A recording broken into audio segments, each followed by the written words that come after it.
दोस्तों, रिसेंटली एक इंसिडेंट हुआ था अतुल सुभाष का। और मैं इस इंसिडेंट को जब देख रहा था और जो मीडिया पे जिस तरीके का रिएक्शन आ रहा था, चाहे वो सोशल मीडिया हो या न्यूज पे हो, तो लोग हैविली उस लड़की को ट्रोल कर रहे थे, टारगेट कर रहे थे। बहुत लोगों ने बहुत तरह की बातें कही। लेकिन जो रूट कॉज है इस प्रॉब्लम का, जो अतुल सुभाष के साथ हुआ और जिस वजह से उन्होंने अपनी जिंदगी खत्म कर ली, उसके बारे में कोई भी बात नहीं कर रहा था। मुझे बड़ी ही हैरानी हुई ये जान करके कि ऐसा कैसे हो सकता है कि कोई भी आदमी जो असली वजह है उसकी बात ही नहीं कर रहा। इसका एक कारण हो सकता है कि शायद लोग डर रहे हैं या कतरा रहे हैं उस असली वजह के बारे में बात करने के लिए, या दूसरी वजह हो सकती है कि जानबूझ करके इस बारे में बात नहीं की जा रही। और जिस चीज में भी लोग डरते हैं बात करने के लिए, उसके बारे में बात करता हूं मैं, गोविंदरा सिंह। मैंने जितना भी इस केस को समझा है उसमें मुझे 3 चीजें सबसे अहम लगी जिसकी वजह से ये पूरा का पूरा इंसिडेंट हुआ है। सबसे पहली वजह है compulsory marriage system in India. India में क्या चल रहा है ना, एक तरह से समाज का ऐसा दबाव है, लोगों का ऐसा दबाव है, और सबसे बड़ा तो माँ बाप का ऐसा दबाव है कि शादी को ना एकदम कंपल्सरी माना गया है कि भाई कुछ भी हो जाए आपको शादी करनी ही करनी है। अतुल की एज करीब 31 थी। शादी भी आई थिंक उसने 2-3-4 साल पहले की होगी। 28 में उसने सपोज शादी की होगी। तो आपको ऐसा क्या हो जाता है कि जैसे ही आपकी नौकरी लगती है, आपके पास पैसा आना शुरू होता है, तो आपको ये एक काम है जो बिल्कुल करना है। और ये इंडियन सोसाइटी में इतना डीपली है। आज उसके माँ बाप इतना रो रहे हैं, इतनी इतनी तरीके के मैंने उनके वीडियोस देखे, और आई एम श्योर ये वही माँ बाप होंगे जिन्होंने उसको सबसे ज्यादा फोर्स किया होगा कि बेटा शादी कर ले, शादी कर ले, शादी कर ले। तो ये जो एक कंपल्सरी मैरिज सिस्टम है ना इंडिया में, अब मुझे वो लगता है समय आ गया है कि स्पेशली लड़कों को ये चीज समझनी पड़ेगी कि इससे हमें बाहर निकलना है। कोई जरूरी नहीं है कि आपको, अगर आप नौकरी कर रहे हो, पैसा कमा रहे हो, तो आपको शादी करनी ही करनी है। इस सिस्टम से आपको बिल्कुल बाहर निकलना पड़ेगा। और ये चीज सबसे ज्यादा है वो हमारे पेरेंट्स को समझनी पड़ेंगी, क्योंकि रिश्तेदार तो चाहते ही हैं कि आप शादी करो और आप एक ऐसे साइकिल में फंस जाओ जिसको उनके लिए बहुत इंटरेस्टिंग हो जाती है। लेकिन एज एन पेरेंट्स ये चीज समझनी पड़ेगी कि हम अपने बच्चों को, स्पेशली लड़कों को, क्यों फोर्स कर रहे हैं कि तुम ये शादी करो, शादी करो। ये एक बहुत बड़ा कारण मुझे ऐसा लगता है कि ये एक वजह रही होगी कि हड़बड़ी में, जल्दी में, बिना कुछ जाने समझे उसने ये शादी की और अल्टीमेटली उसको जो है कॉन्सिक्वेंसेस फेस करने पड़े। दूसरा जो मुझे इस केस में सबसे बड़ा कारण लगता है वो है लड़कों का डेस्परेशन। लड़कियों को लेकर के आजकल के लड़के इतने डेस्परेट हो गए हैं ना। मैंने उसकी वीडियो देखी, उसने खुद कहा कि मैं शादी.com से मिला और मैंने जो है शादी कर ली। अरे यार, आदमी किसी को मिलता है, किसी को डेट करता है, किसी को समझता है। तुम शादी.com से किसी से मिलते हो और फटाक से शादी कर लेते हो। तुम किसी को समझते नहीं, तुम किसी को जानते नहीं, तुम उसके बारे में उतना क्लियरली समझ नहीं पाए हो, और तुम्हारा इतना डेस्परेशन है शादी को लेकर के।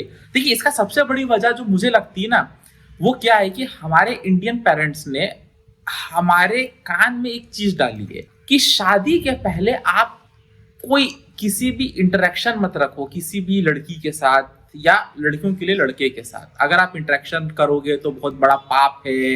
अगर आप किसी लड़की से मिलोगे बिना शादी के, किसी लड़की से बिना शादी के अगर आप बात करोगे, तो ये बहुत बड़ा अपराध है। ये हमारे कल्चर को शूट नहीं करता। फिर अल्टीमेटली होता क्या है, जब शादी की बात आती है तब लड़का जाता है किसी लड़की से मिलने, उसे समझ में ही नहीं आता, उसके दिमाग में ये चीज है ही नहीं कि लड़की क्या सोचती है, लड़की कैसे बातें करती है। जो अच्छी लड़कियां हैं वो किन चीजों पे ज्यादा इंटरेस्टेड रहती हैं। अरे भाई, अच्छे लड़के हैं, बुरे लड़के हैं, वैसे ही अच्छी लड़कियां और बुरी लड़कियां भी है हमारे समाज में। लेकिन लड़कों को तो ये चीज पता ही नहीं ना, उन्हें तो पता ही नहीं, क्योंकि उन्होंने तो लड़कियों से बात ही नहीं की। ये जो डेटिंग नाम का वर्ड है, ये हमारे कल्चर में एग्जिस्ट नहीं करता। और ये मैं अपने पर्सनल एक्सपीरियंस से बता रहा हूँ कि मेरे बहुत सारे दोस्त हैं जिन्होंने आफ्टर कॉलेज या आफ्टर स्कूल जो वो फर्स्ट लड़की से मिले और उसको एकदम हड़बड़ी में, डेस्परेशन में शादी कर लिए, और बाद में वो कॉन्सिक्वेंसेस फेल किए, क्योंकि उन्होंने कभी डेट नहीं किया ना, उन्होंने कभी मिला नहीं लड़कियों से, बातें नहीं की, उन्हें समझा नहीं। मैं हमेशा से कहता हूं कि अगर आप लड़के हो या लड़की हो, ऑपोजिट जेंडर के साथ इंटरेक्शन करना सीखो, तभी आपको पता चलेगा कि दूसरा जो ऑपोजिट जेंडर है वो क्या सोचता है, कौन सी चीजें उसकी अच्छी आदतें हैं, कौन सी चीजें उसकी खराब आदतें हैं। मैंने उसका सारा वीडियो देखा था और मुझे उस वीडियो पे कुछ कुछ चीजें इतनी ऑब्वियस लगी कि वो जो बोल रहा था कि ये ऐसा करती है, ये मुझे इसके लिए ये मुझे कोरियन बनने के लिए बोलती है, या इसकी ये सोच है। अरे भाई, तू ये सब चीजें तुझे शादी के पहले पता होनी चाहिए थी। तूने ये सब लड़की को जाने बिना समझे बिना तूने शादी क्यों की? कम से कम 1 महीना तो मिलता जुलता बातें करता। आज की डेट में अगर मैं किसी लड़की को 1 महीने के लिए डेट कर लूं तो मुझे समझ में आ जाएगा कि वो क्या सोचती है, क्या है, वो मेरे लिए है कि भी नहीं, या मैं उसके साथ आगे जिंदगी बिता सकता हूँ कि बिना। तुमने शादी कर ली उसके साथ, तो तुमने क्यों नहीं उसको समझने के लिए टाइम लिया?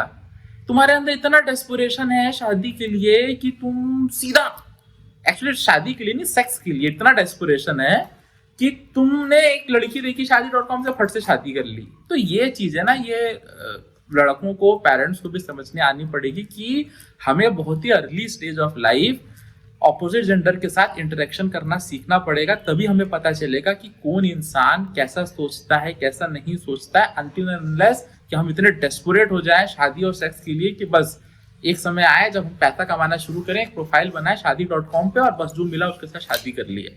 तो ये एक बहुत बड़ा रीजन है जो मुझे ऐसा लगता है कि इस इंसिडेंट पे बड़ा रोल प्ले किया है। डेस्परेशन ऑफ बॉयज, अगर इसके सामने में इंडियन बॉयज लगा दूं तो बिल्कुल सही होगा। Desperation of Indian boys. ना तो आप किसी प्रकार का डेस्परेशन रखिए, अगर जिंदगी में कोई अच्छा इंसान आपके आता है तो आप शादी करो।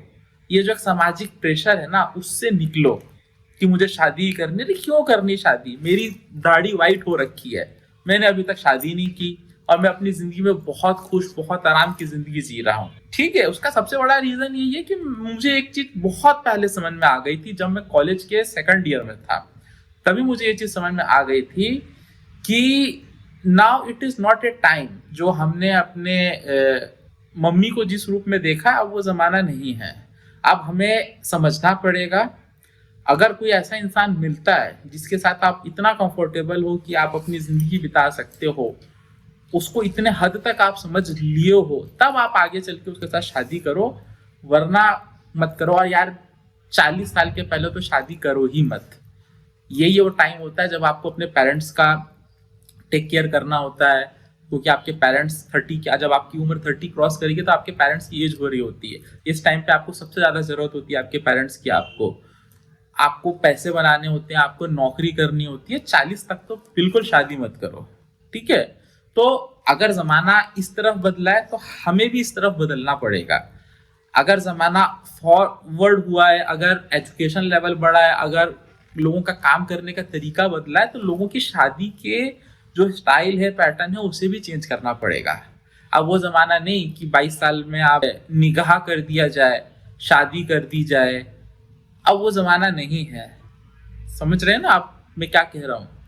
आई होप आपको ये वीडियो समझ में आया होगा। और अगर आपके कोई भी सुझाव है, अगर आपको कोई भी ऐसा पॉइंट लगता है कि जिसमें मैं गलत हूँ, तो कमेंट सेक्शन में भड़ास निकाल दो भाई। बाकी मुझे कुछ ज्यादा फर्क नहीं पड़ता, क्योंकि मैं जो सोचता हूँ वो बिल्कुल रूट कॉज एनालिसिस करके काफी टाइम लेने के बाद मैंने वीडियो बनाया है। तो मिलते हैं दोस्तों नेक्स्ट वीडियो पे। जय हिंद।